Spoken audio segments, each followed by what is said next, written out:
BBC Bangla একটা report সেটি যুগান্তরও প্রকাশ করেছে যে জামাত এনসিপির শর্তের চাপে বিএনপি নির্বাচন নিয়ে নতুন শঙ্কা।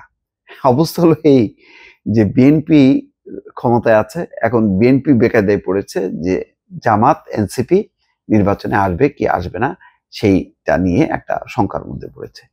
এবং এই শঙ্কার মূলে যাকে কেন্দ্র করে এই আবর্তিত হচ্ছে রাজনৈতিক সংকটটা বা হতে যাচ্ছে তার আলামত স্পষ্ট হচ্ছে ধীরে ধীরে। সেই কেন্দ্রে আছেন ডক্টর মোহাম্মদ ইউনূস। আমি অনেক আগে থেকে বলছিলাম, দিন যত যাবে শর্ত বাড়বে, নানা রকম দাবি দেওয়া বাড়তে থাকবে, ঝামেলার মধ্যে পড়বে।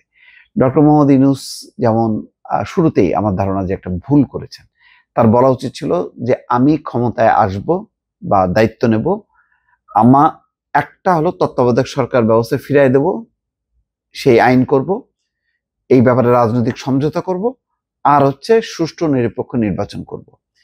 এই যে মানে কম সংস্কার চাইলে ডিসেম্বর আর বেশি সংস্কার চাইলে জুন, এই কথা বলার মধ্য দিয়ে অনেকে এখন মানে এই ফাঁকের মধ্যে ঢুকে গেছে এবং একটা জটিলতা তৈরি হচ্ছে দিনকে দিন। এখন দেখেন সেই অবস্থায় হয়েছে যে জামাত এনসিপি যে সমস্ত শর্ত দিছে সেই শর্তগুলো পূরণ করতে গেলে আর ওই নির্বাচিত সংসদ কোনো কিছুরই দরকার পড়ে না। 2026 সালের ফেব্রুয়ারিতে নির্বাচনের ক্ষেত্রে বিভিন্ন শর্ত দিয়ে আন্দোলনে নামার হুমকি দিচ্ছে জামাত ইসলাম এবং এনসিপি। যখন অন্তর্বর্তী সরকারের পক্ষ থেকে ভোটের সুনির্দিষ্ট সময় ঘোষণা দিয়ে সেই লক্ষ্যে প্রস্তুতি নেওয়ার কথা বলা হচ্ছে, তখনও সেই নির্বাচন নিয়ে সন্দেহ, সংশয় এবং অনেক প্রশ্ন। সময়সীমা সুনির্দিষ্ট রমজানের আগে, এটা জামাত এক সময় বলছিল রমজানের আগে হলে ভালো হয়। তো কিন্তু এখন বলছে যে না, এই জুলাই সনদ হইতে হবে, সংখ্যানুপাতিক পিআর পদ্ধতির নির্বাচন হইতে হবে, এই দাবিগুলো পূরণ করতে হবে। আর তারা বলছে যে জুলাই সনদ অর্থাৎ জুলাইয়ে দায় মুক্তি সহ বিভিন্ন বিষয়ে এখনই গণপরিষদের একটা নির্বাচন দিতে হবে, যেই মানে মানে ঐক্যমত্যগুলি এগুলি প্রতিষ্ঠিত হবে, তার পক্ষে একটা গণভোট তারা চায়। কারণ সংস্কার প্রস্তাবে জুলাই সনদ বাস্তবায়নের পদ্ধতি সহ বিভিন্ন ইস্যুতে শর্ত দিয়ে জামাত এনসিপি এখন বিএনপির পাল্টা বা বিপরীত অবস্থান নিয়েছে। এমন প্রেক্ষাপটে রাজনৈতিক দলগুলোর মতপার্থক্য এবং বিভক্তি বাড়ছে। বৃহস্পতিবার বিবিসি বাংলায় এই তথ্য তুলে ধরেছে। প্রতিবেদন অনুযায়ী জামাত ও এনসিপি নেতারা বলেছেন, সংস্কার ও ক্ষমতাচ্যুত আওয়ামী লীগ নেতাদের বিচারের বিষয় পাশ কাটিয়ে একটি সাজানো নির্বাচন করা হচ্ছে। প্রশ্ন উঠছে, জামাত এবং এনসিপি এখন যেসব শর্ত সামনে এনে আন্দোলনে নামার কথা বলছে, তারা তাদের শর্ত বা দাবি আদায়ে কতদূর যেতে পারে? তারা কি নির্বাচন বর্জনের ঘোষণা দিতে পারে? এমন একটা প্রশ্ন সামনে আসছে। এই দলগুলোর শর্ত বিএনপিকে কি ধরনের চাপে ফেলতে পারে, এমন প্রশ্ন চলছে নানা আলোচনা। নির্বাচনের সময় নিয়ে বিএনপির সঙ্গে জামাত এবং এনসিপির মতপার্থক্য ছিল শুরু থেকে।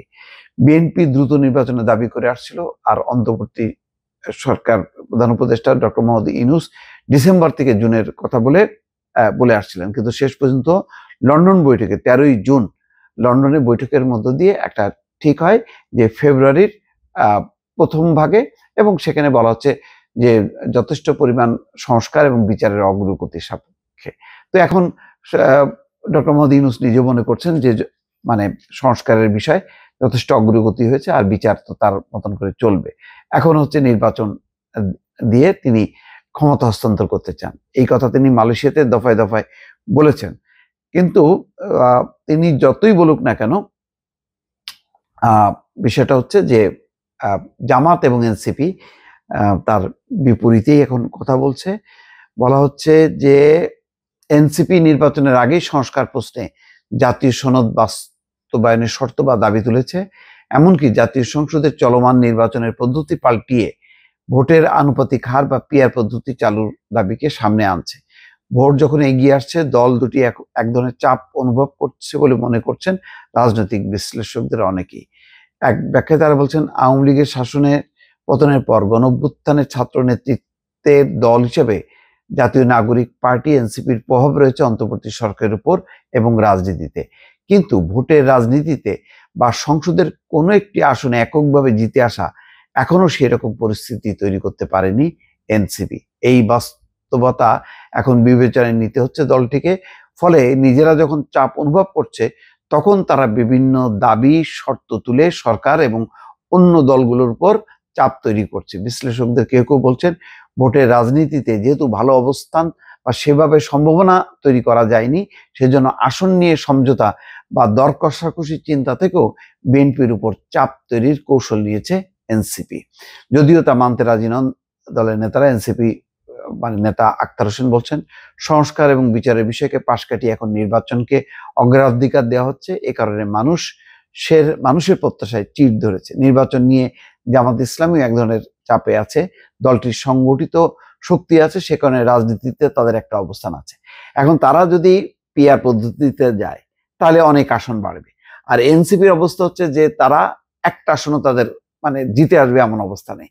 ফলে নির্বাচন নিয়ে সময় তাদের মধ্যে একটা অস্থিরতা, যে নির্বাচন যদি হয়ে যায় তাহলে তো তাদের অস্তিত্বই বিলীন হবে, এনসিপি মনে করছে। আর জামাত মনে করছে যে আমরা তো যদি সেই 25-30-এর মধ্যে আটকে যাই তাহলে কি হলো, এত কম আসন নিয়ে আমরা বিরোধী দলে থাকবো। সুতরাং এটা একটা বার্গেনিং পয়েন্ট বলে অনেকে মনে করছেন। শেষ পর্যন্ত এই টানাপোড়েনে পরিস্থিতি কোন দিকে যায় এখন সেটি দেখার বিষয়। দর্শক ভালো থাকবেন, আল্লাহ হাফেজ।